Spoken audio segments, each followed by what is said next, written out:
bienvenue à tous et à toutes une fois de plus sur ma chaîne YouTube. Donc aujourd'hui, je vais revenir vite fait m'adresser en fait à ceux qui ont le projet d'entrer au Canada ou qui ont des membres de la famille et qui veulent venir au Canada. En fait, je vais vous partager sous forme de, comment je peux dire, du vécu en fait du voyage de ma mère qui est arrivée depuis hier. Enfin, je sais pas quand est-ce que je vais poster la vidéo et que vous allez la voir. Donc, ma mère qui est arrivée depuis lundi. Et donc, je vais un peu partager avec vous pour que s'il y en a qui se trouvent dans la situation, qui sont en passe de voyager, de venir retrouver, je ne sais pas, un conjoint, une conjointe, des parents qui viennent peut-être visiter, des enfants qui sont ici, qui sont citoyens canadiens ou résidents, etc. en fait. Et je vais rajouter avec les nouvelles normes qui entrent en vigueur à partir de certaines qui sont déjà entrées en vigueur depuis le 30 et d'autres qui entrent en vigueur pardon, à partir du 3. Et incessamment, je ne sais pas quand est-ce que la dernière restriction du gouvernement, à savoir la quarantaine à vos frais à 2000 $ dans un hôtel choisi par le gouvernement.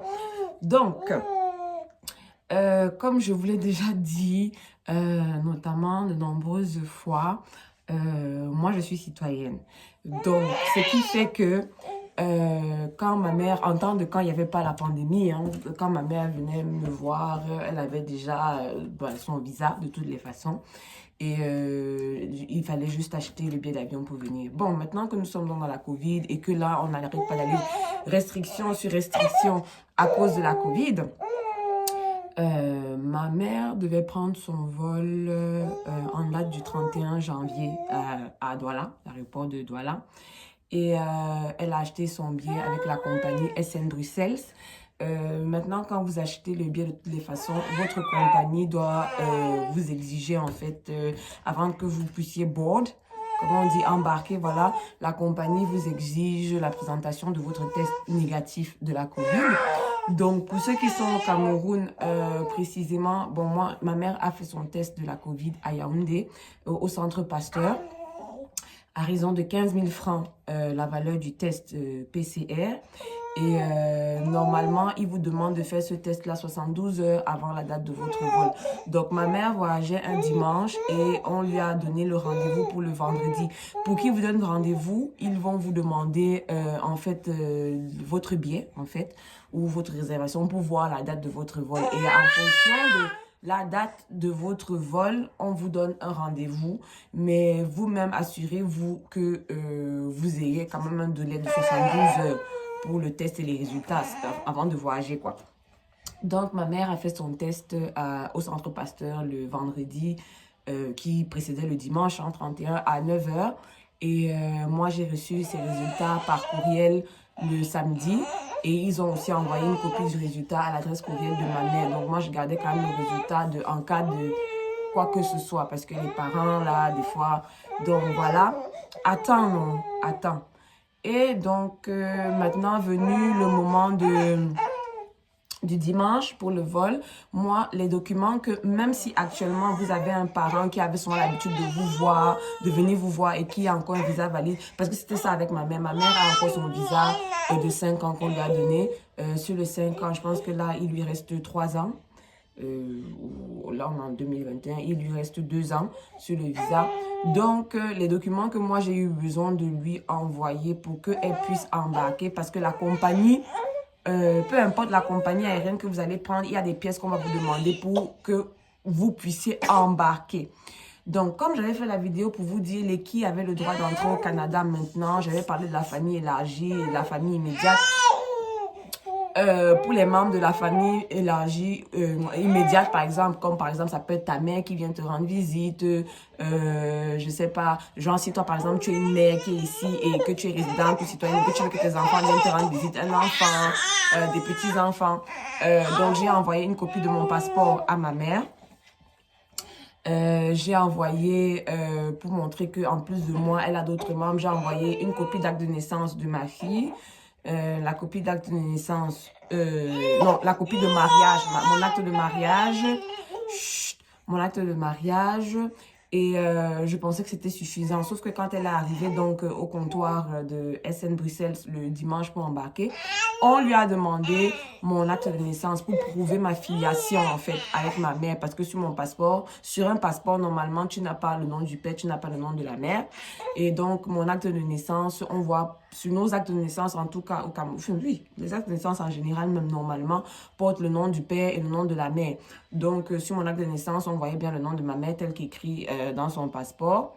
Et j'ai envoyé l'acte de naissance de mon mari aussi. Et donc, tu présentes ton test de COVID. Et pour tous ceux qui entrent au Canada, maintenant, je vous avais parlé d'ArriveCan. ArriveCan, le logiciel que tu télécharges pour rentrer les informations de ton voyage. Et à la fin, quand tu as fini, on te donne un numéro qui prouve que c'est ton reçu d'ArriveCan. Donc, ma mère a fait imprimer ce reçu-là. Donc, elle a présenté... Et non, ça, si tu présentes ça au Canada. Donc, là, elle embarque, elle arrive à Bruxelles. Après, à Bruxelles, elle fait sa correspondance pour Montréal. Arrivé donc à l'aéroport de Montréal, là je fais la vidéo vraiment pour vous parler de ça parce que c'est pour éviter que d'autres personnes arrivent et paniquent. Ce n'est vraiment pas la peine de paniquer par rapport à ça parce que certains agents font des choses pour que tu paniques et que tu dises des choses que tu n'es pas censé dire, etc. Donc ma mère arrive donc à Montréal, son vol atterrissait à 12h30.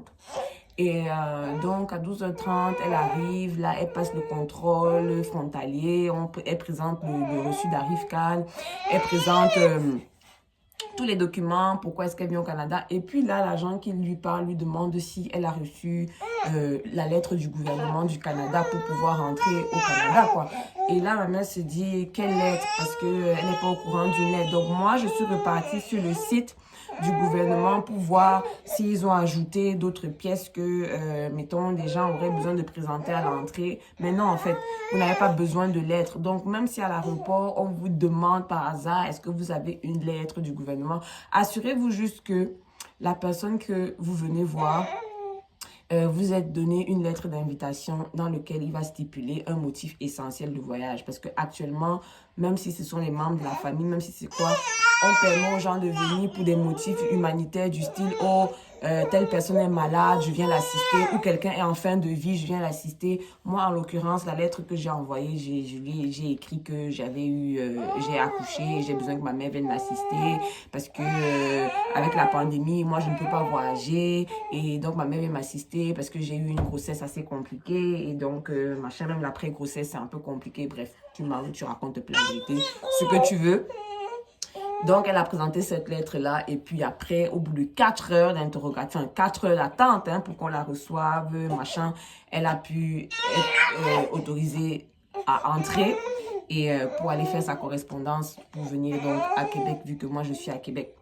Donc, voilà, en fait, je faisais la vidéo pour vous stipuler que toute personne que vous voulez venir rendre visite à vos membres de famille qui sont au Canada, qui sont citoyens ou résidents, si vous faites partie de leur famille immédiate ou élargie, vous avez le droit. Assurez-vous juste d'avoir toute la documentation pour prouver acte de naissance de la personne, acte de... genre, comme je peux l'expliquer. Si vous êtes devenu citoyen, vous avez l'acte de citoyenneté, mais vous pouvez aussi quand même donner votre acte de naissance originel sur lequel il y a la filiation avec la personne. Et voilà, grosso modo, le résumé de ma vidéo. Donc, sur ce, je vais vous laisser là. Et bientôt, je ferai des vidéos avec ma mère quand ma mère sera rendue chez moi. Parce qu'actuellement, elle a son adresse de confinement. Ah oui, donc, pour le confinement, il faut vraiment une adresse parce qu'on vient vérifier. On fait les descentes pour vérifier que vous êtes vraiment en train de vous confiner. Et donc, une fois qu'elle aura terminé son confinement, éventuellement, je ferai quelques vidéos avec ma mère. Et puis, voilà, je vous souhaite de passer une bonne journée. Sur ce, je vous fais des bisous.